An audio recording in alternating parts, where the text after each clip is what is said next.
they don't drip oil. Now, there's the older brother. See how kind of pudgy or overweight that L-29 looks like?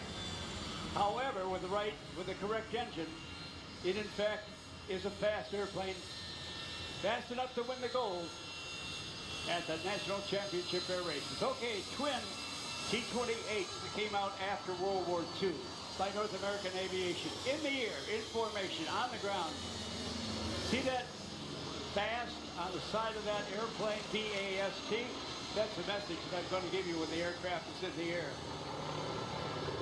In fact, I could do that right now because it's quite a great message. The man flying it is John, call sign Slick Baum, a retired U.S. Air Force Lieutenant Colonel, former U.S. Air Force Weapons School instructor, and former Thunderbird. He's currently the Vice President of Business and the lead pilot of VAST, just like it was painted on the side of the airplane. The pioneering space habitation company,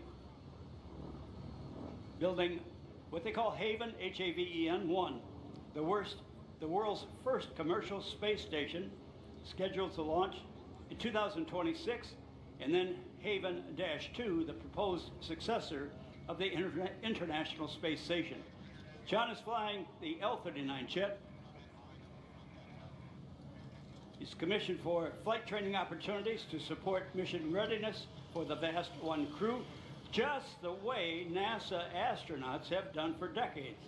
To learn more about VAST and a mission to build the next generation space stations that will enable humanity to live and thrive in space long-term, visit their website, vastspace.com, or follow them on Instagram, Vast Space Station.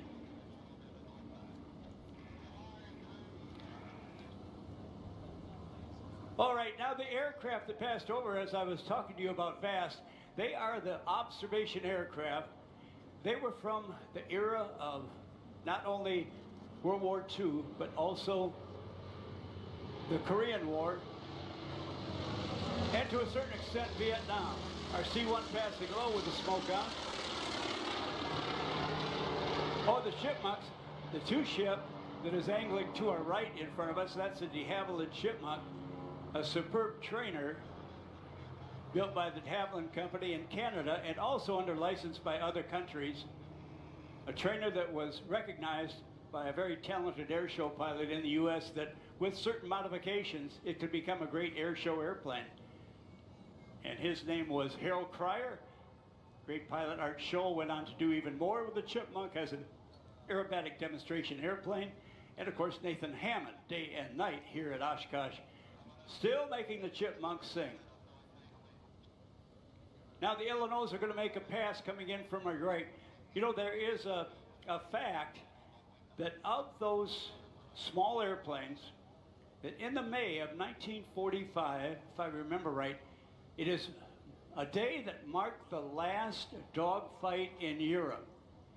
You might think about the enemy's high-performance fighters and our high-performance fighters, but you know what it was? It was a military Piper Cub going against the German Fiesler Storch. The lieutenants in the Piper Cub took out their sidearms, took shots at the Fiesler Storch. They wounded one of the pilots in the boot, went through his boot into his foot a little bit, and in an effort to be able, in these small airplanes, to be able to avoid or get away from our pilots, the Fiesler Storch pilot got low, did a turn, hooked the wing into the ground, went skidding across the field. Our pilots landed the military J-3. The pilot that was mobile, that could run, he ran away. One of the pilots shot into the air. He thought it better at this point in time to stop. The man that was wounded was sitting on the ground. One of the lieutenants approached him and he said he thought he was going to die. You know what happened? Our lieutenant dressed his wound, took his boot off and dressed the wound. The bullet had gone through the military boot, but it did not do much damage to the skin and bone. The idea was the war was over, essentially. Why any more needless killing? But who would ever think the last dogfight in Europe was against two little low-powered airplanes in a low altitude? That just goes to show you. Jim Sazos back with us by popular demand. with our aircraft that have been given block altitudes to be as safe as possible. And I know as we continue on, there's going to be some noise here because the pyro crew from Tora, under the direction of Aaron Hayes, has been planting gasoline and dynamite. In fact, you can see them walking up and down their field. They planted gasoline and dynamite, and later on they're going to harvest that with the detonation cords and all those crazy things they do. And the earth is going to shake beneath our feet into the attack mode, the simulated attack mode. The rib cage will rattle. And where else can you go but the United States of America, the freedom that we have here? You can get on a federal airport, light off gasoline and dynamite, and call it entertainment and not a felony. It is entertainment.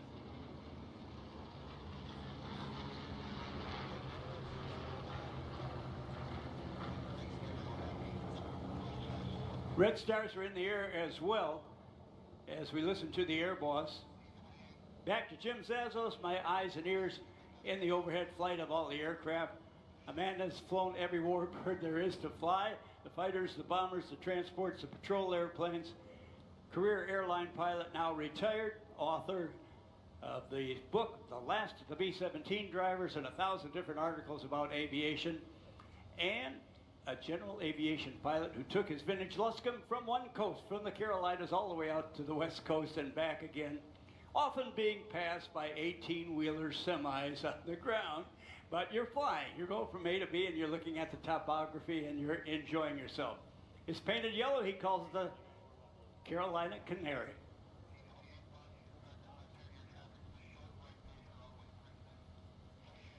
Okay, T-28s will be coming in. As I mentioned before, the T-28, call sign Trojan, was a training aircraft that came out after World War II. About 1948 came off the assembly line, or so the records say. On the rollout in front of us are the Red Star aircraft. They are the various Russian Yak aircraft and or the Chinese CJ-6 aircraft. Some say they were the same design, not at all true. Different designs for both, different horsepowers. A hardy airplane bought by a lot of pilots in the U.S. and Canada because it took a beating. It was a radial engine aircraft. It had a great sound. Some of them were aerobatic. It is a warbird, and it is formerly our enemy's aircraft. So what better? Okay, T-28's coming in. Look low and to the right now. Smoke is on. Listen to the sound of the right engine. It doesn't have exhaust. It's got short racing exhaust stacks.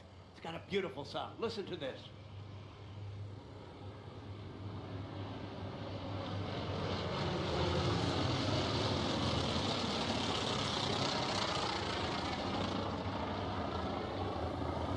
An airplane that had a distinction that centers around the number 3, the North American T-28 Trojan that's smoking to your left, was the first trainer that had a tricycle landing gear. That is the landing gear under the nose.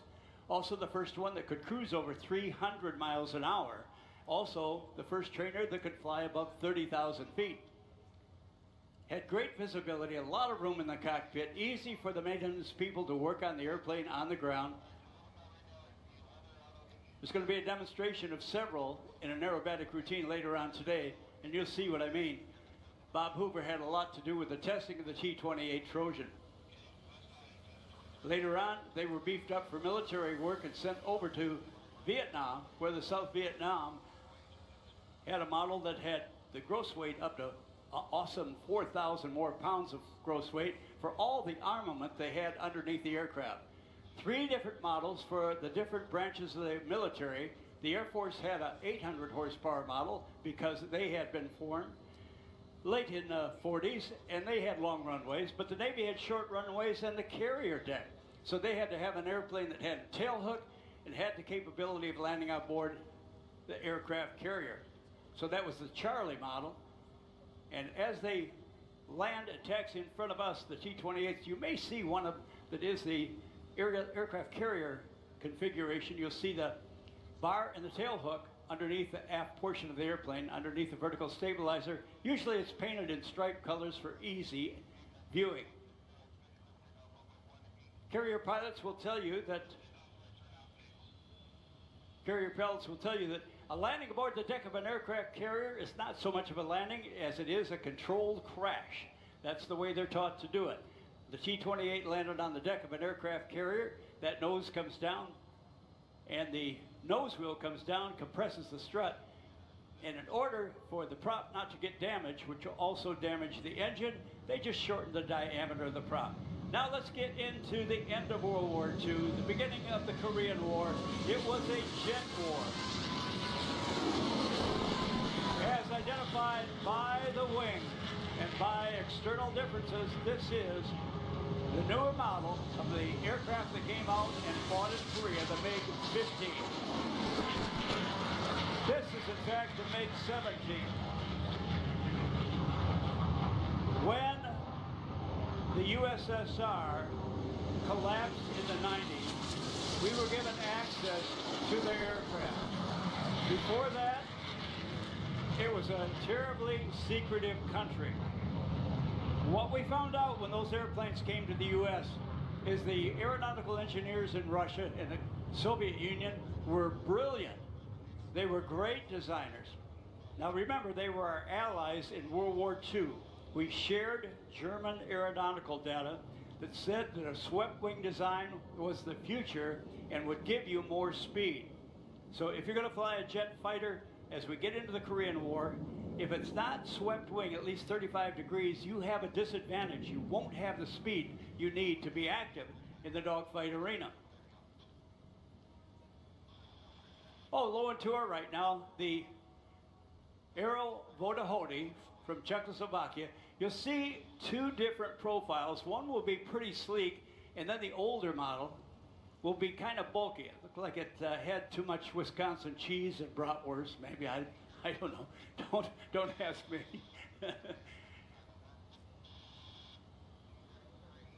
And again, when we race the jets at the National Championship Air Races in September in Roswell, New Mexico, these aircraft will qualify because they have a non-swept wing design. You can't use afterburner, you can't use a swept wing. So you see the wings are pretty much perpendicular or 90 degrees to the fuselage. Those are the L-39, known as the Albatross. Now, the chubby little one in gray, that's the L-29. But with the right jet engine, or the correct jet engine conversion, that chubby airplane has come around and won the gold in the jet class in past years. So leave it to American ingenuity. They found an engine that could allow the older L-29 to get the speed it needed to get around the pylons. Very dependable aircraft. I talked to you about the NAST airplane, and there it is. I introduced you to the pilot, told you about their mission. The pilot is a former Thunderbird pilot, now working in the space future that I mentioned to you as he taxied in front of you. Lockheed's first jet fighter was a P-80 Shooting Star. When that came out, Lockheed did not have the advantage of sharing the captured German aeronautical data with the advantage of the swept wings. So they came out with a P-80 Shooting Star. Unfortunately, it wasn't swept wing. It was relegated in Korea to ground attack. But here's what came out of it. The airplane low and to your right. They stretched the P-80 38.5 inches, put a second cockpit in. It became one of the most popular jet trainers ever.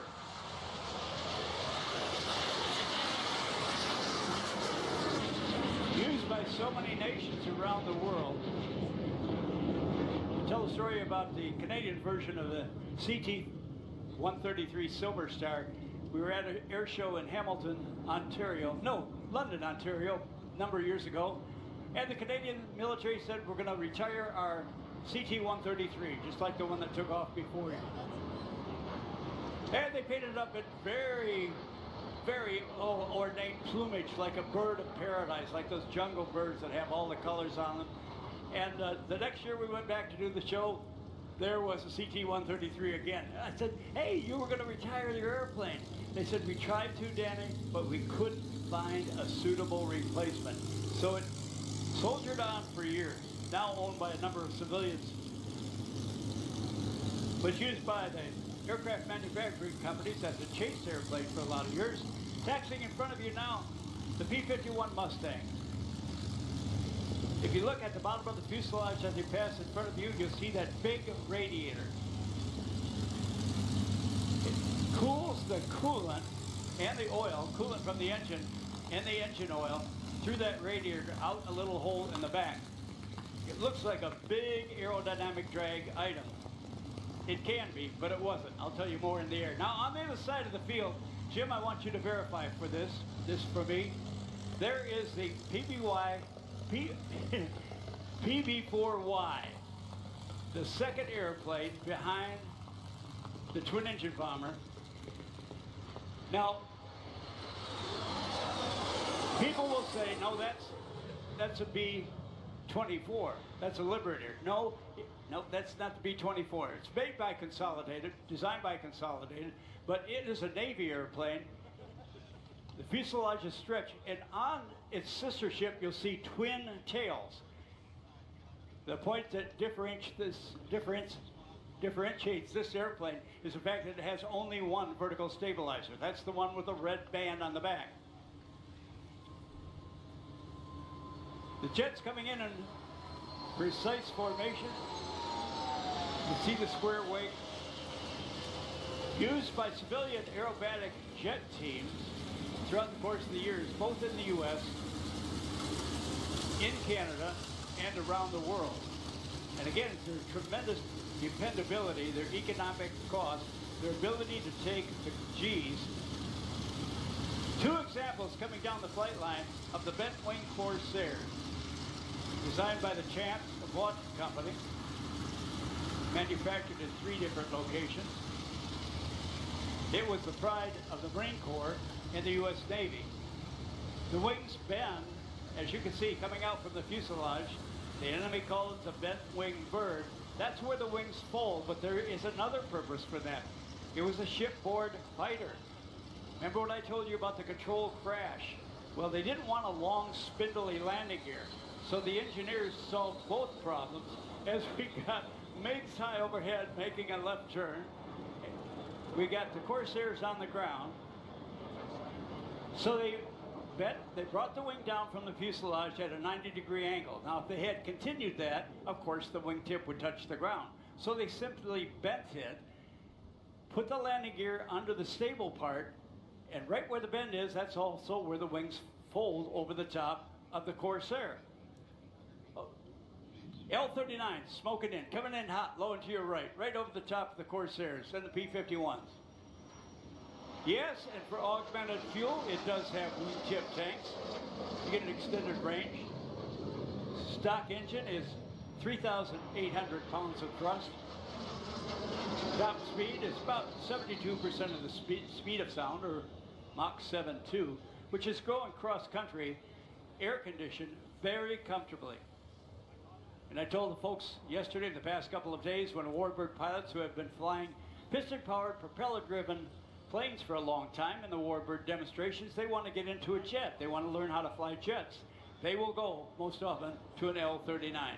The MiGs, with their 45-degree sweepback, the improvement over the MiG-15.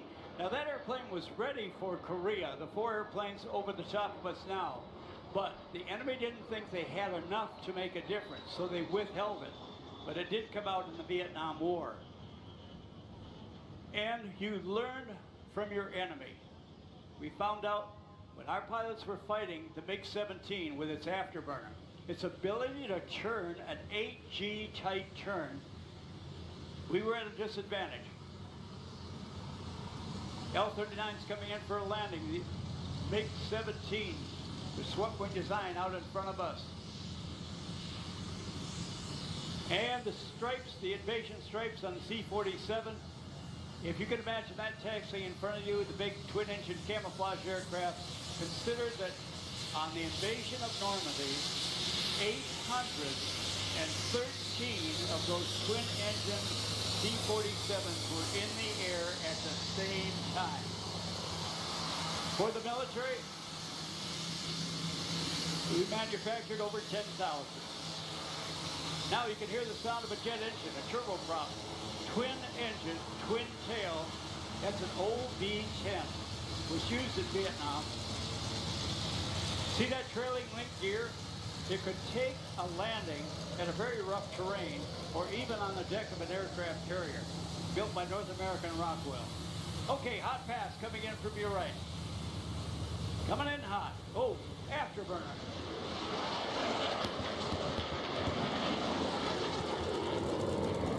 Ground attack. Look at the flames coming out high and to your left. It was. It was the first airplane to have afterburner, and even though it's vintage, it was the first airplane to be able to go over the speed of sound. It's just a tweak. Mach .04. And then the Douglas Skyraider. See that airplane coming in front of you now with the tricycle with the tail wheel? See how many seats there are in the airplane? They had a single seat version with just a single canopy, or the 4-seat version, 2 side by side. And as they continued to expand the size of the fuselage and the airplane, they could get a total of 12 people, both in the cockpits and back in the fuselage. There was that much room. They were an airplane that rescued a lot of pilots who had been down. They protected them from the enemy because they had loitering capability, a massive fuel capability, and armament that never ended. The enemy was very afraid of those aircraft. Plus, because of its wing, because of its design, it could have a tight turning capability and virtually circled our downed pilot until help could arrive. Enemy didn't dare mess with it on the ground. Douglas Skyraider. By the way, it had a Wright engine, much like the ones on the Connie, but they had boosted the horsepower way up to over 3,000 horsepower. And you're dealing with an engine that has 3,350 cubic inches. You people that race cars know that when you start building up an engine to have 1 horsepower for every cubic inch, it's going to be temperamental. MiGs are coming in for the landing now. As they roll out in front of you, you can see that sweep that actually was increased to 45 degrees of sweep. You'll see ventral fins back on the tail. But also, if you're in a place to notice, as the wing comes out towards the tip, it actually angles forward from 45 degrees down to 42 degrees. You'll also see some wing fences on the top of the wing if you're in the correct position. Low and to your right, in the air, coming in over the top of the MiGs that taught us so much. You know what those MiGs did, the enemy MiGs? We didn't have a very impressive kill ratio in Vietnam. For every 2 of the enemy's aircraft we shot down, 1 of ours got shot down as well. Something had to be done, and that was training. You know what we learned? We learned from the enemy's airplane. We learned from the Soviet MiG-17 what we had to do. We studied their pilots' techniques for fighting for aerial firefighting. And once we did that, once we honed what they were going to do to us, things changed. The kill ratio went from what it was, what I mentioned to you before, up to 14 to 1. That is, we shot 14 enemy aircraft out of the air for every 1 that we lost. And that goes back to the original Top Gun movie, co-starring the F-14 Tomcat and Tom Cruise. Back in the day, that original movie with Tom Cruise broke all box office records. And just a couple of years ago, Top Gun Maverick came out and did over 2.5 billion worldwide in sales. It means folks love the movies about those great aircraft.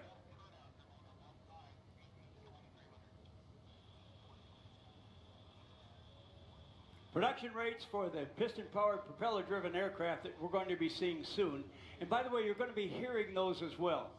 As we travel around the country and we present warbird demonstrations like this, people say to me, Danny, we want to hear the engines. If you will, keep the music down, keep the narration down.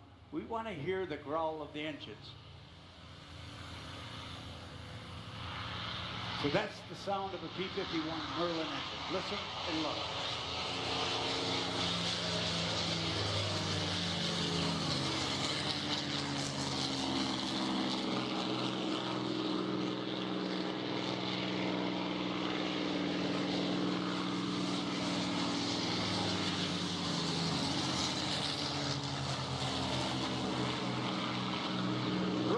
Merlin engine, and that's Merlin music. Another one coming down the flight line to our right, so watch and listen. Look at the belly scoop on the bottom.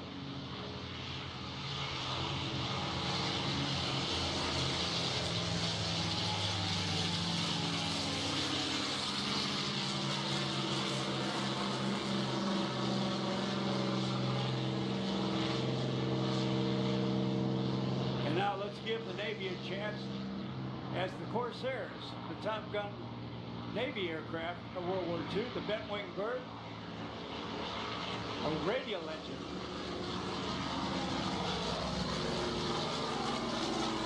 That produces different music from its engine.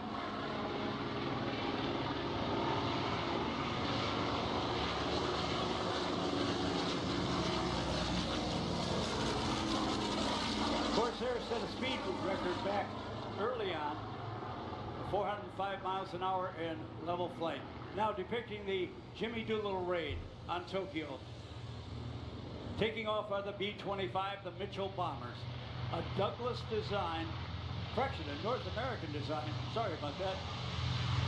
And they built about 10,000 of these aircraft. That is the aircraft Conchito, owned and flown by Larry Kelly, who has done so much research on Jimmy Doolittle and the Raiders.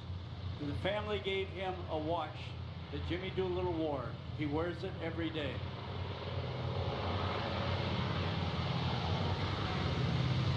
Another Wright engine powered aircraft with very short exhaust track, hence that bark that you hear.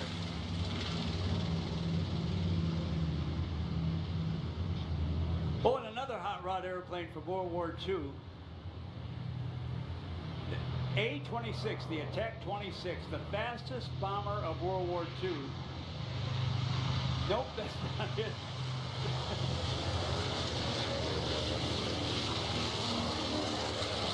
Okay.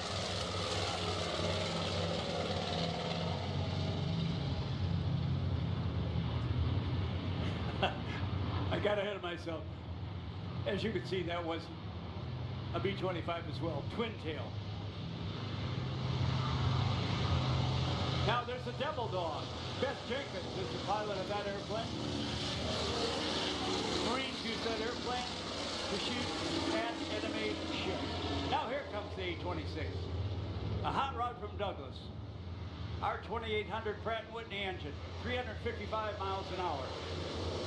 And relegated not as a bomber, but as an attack aircraft, hence the A-26, not to be confused with the B-26. Now, I think, Jim, that's the only privateer. This airplane in the air now is the only flying example left of its kind in the world today. PBY. It differs from the B-24 bomber, the Liberator, by the fact it only has one tail. It was made for the Navy, used by the Coast Guard as well. It was a patrol airplane to try to discover the enemy submarines in the Atlantic, and that was called the Battle of Atlantic. They would coordinate with our ships at sea and other aircraft to spot the enemy's submarines that had done so much devastation to military ships and civilian ships as well.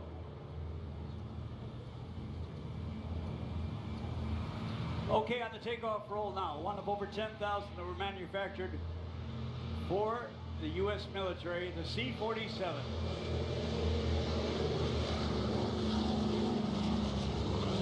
It's the military version of the aircraft that came out earlier, the DC-3. The DC-3 revolutionized travel and changed the world because the DC-3 was the first passenger aircraft that was able to make a profit without a government subsidy. All right, the gleaming B-25 Overhead, that's got to be Panchito. Now the OV-10, some of you might remember this North American Rockwell airplane with turboprop engines. Bob Hoover did an aerobatic demonstration with these airplanes for a number of years. They were used in Vietnam as a spotter aircraft. Afraid they took a beating in Vietnam. They didn't do so well because of being shot down. Another problem they had was they were low aircraft. They tried to climb up an incline and they had so little power. Sometimes they crashed. There's the Douglas AD, also known as the SPAD because of the AD designation.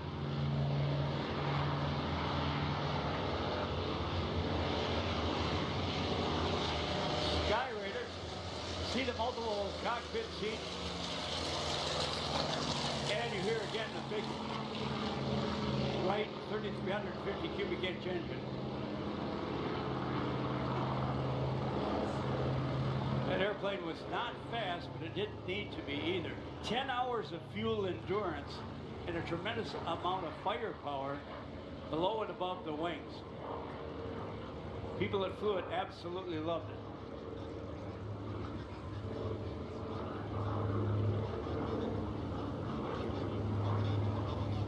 Over the top now, the Privateer. Now, the dimensions of this airplane were different than the 4-engine B-24. It was stretched. Also, on the long missions to avoid pilot fatigue, they actually added a flight engineer position and then a number of crew members to operate the guns that would discover and try to shoot the submarines into the sea. C-47 cargo airplane, different from the DC-3 in the fact that it had a cargo door on this side of the fuselage. It had cargo floors that could withstand the weight of cargo, and they also had a winching system that could help get whatever was going to be loaded off the trucks or off the ground, winch it into the cabin, and secure it down. Corsair is over the top of us. If you ever want to see a great series on TV, it goes back to 1977, 78, 79, I think. And that was, in fact, the TV series Black Sheep Squadron, or Baa Black Sheep. Bombs away, bomb bay doors open on the B-24, just like the Doodle Raid.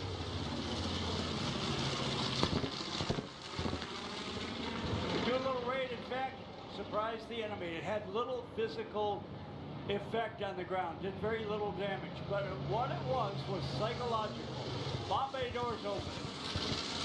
You see, the Emperor and the Admirals had told their people in Japan, you will never be molested on our territory. Well, Doolittle Raid proved that wrong. They moved their defenses farther out to sea, and that Doolittle Raid was the beginning of the end of the War in the Pacific. By the way, we're just short of 80 years from the end of the war in the Pacific. Beginning of August, 80 years ago, they signed the armistice. There's the hot rod, A-26. Later on, when they shut down the B-26, the Martin Marauder, they redesignated that airplane the B-26. It got everybody confused, and finally they said, okay, we'll take it back to the A-26. And some people say, now why is an airplane, it's a bomber like that, why did they call it an attack aircraft? Here comes the PP-4Y, the only one actively flying in the world. Yes, there are ones in the museum all over the country and around the world, but that one based in Arizona, you're seeing the only one flying. And thank you to the sacrifice of the people that keep it in the air at their own expense, their own maintenance, their own fuel. And again, they do it to remember the people who flew the airplanes, who built the airplanes, and who maintained the airplanes out in some very hostile conditions. One of the B-25s coming in with Beth Jenkins and an all-female cockpit crew. It's a military version that they operated with a massive amount of 50 caliber machine guns in the nose and one 75mm cannon. Now here's why they did that.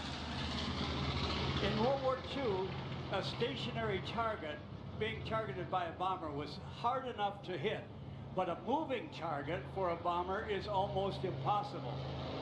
So the Marines used their B-25, they called it the PBJ, Patrol Bomber, and J was a designation for the company that manufactured it. That's the blue one we're talking about there with Beth and her all-female crew, the Devil Dogs. So they would find enemy shipping, and they would interdict enemy shipping to try to sink the supply ships and the military ships of the enemy. They were very thorough and very effective as well, based on World War II films, shot from the actual battle area, and coming in and sighting a ship in. Coming into harbor, they would watch all of the people on board jump into the ocean and brave the sharks rather than take their wrath from the military Marine B-25. Consolidated aircraft.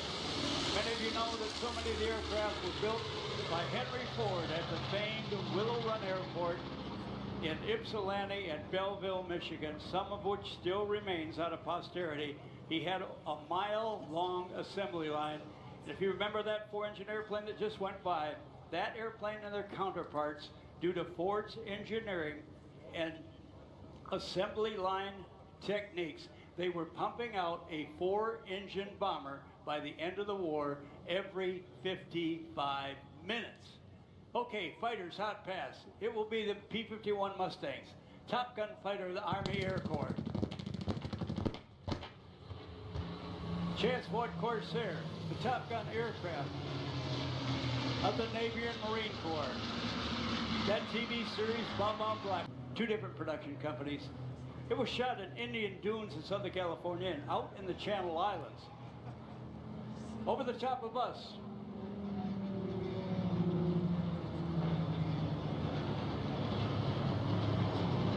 Sky Raiders. Man, we got action behind, over the top. We got Pyro from Tora. Getting into the fun. The Sky Raider coming back in now. Over the top of us and behind, we're looking through our roof. We're trying to look through the roof here. All right, fighter making pass now. P-51 Mustang. Everybody has their favorite aircraft of World War II. Favorite fighter. Listen to this. But here's what the 1944 Senate